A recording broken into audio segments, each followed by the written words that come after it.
I'm so excited because we are going to study the 17 essential qualities of a team player.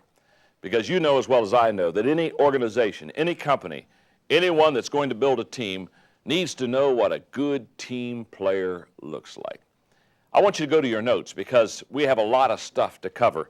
And I want to do my very best to help you to really know what a good team player looks like. In the 1980s, when it comes to companies and organizations, there were a lot of books and teaching about management.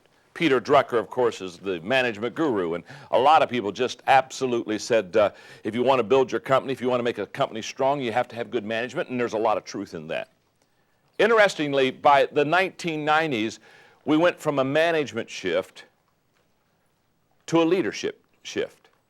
All of a sudden, we began to talk about leadership. In fact, it was in the early 90s that I wrote the book, Developing the Leader Within You, which was a kind of a breakthrough book in a way because it was a book that basically said that leaders can be developed. You can take a person that maybe doesn't even look like a leader, doesn't even think they're a leader, and you can help them to become a leader.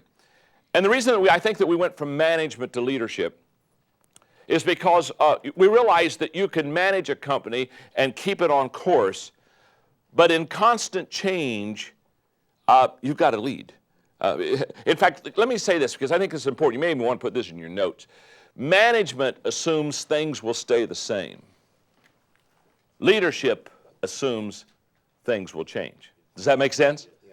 And that's exactly what happened. In the 1990s, all of a sudden we realized we're in a very fast-paced society. We realized that it's true that things change quickly and nothing does stay the same.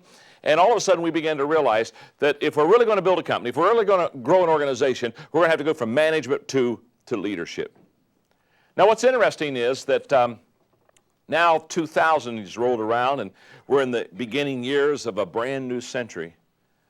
And I can almost promise you, as this century has just kind of broken forth and we're starting to hit stride in our first few years, I can almost promise you that the books that are going to come out now that are going to really help organizations are going to be on team leadership.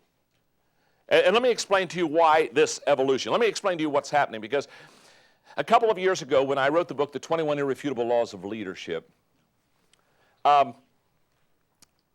all of a sudden, people began to understand and realize that not one person can do all 21 laws correct and with excellence. Is that not true? Many of you have read the 21 Irrefutable Laws of Leadership. When you look at the 21 Laws of Leadership, you say, I do good on some, I do fair at some, and there are some that, God help me, you know what I'm saying, okay?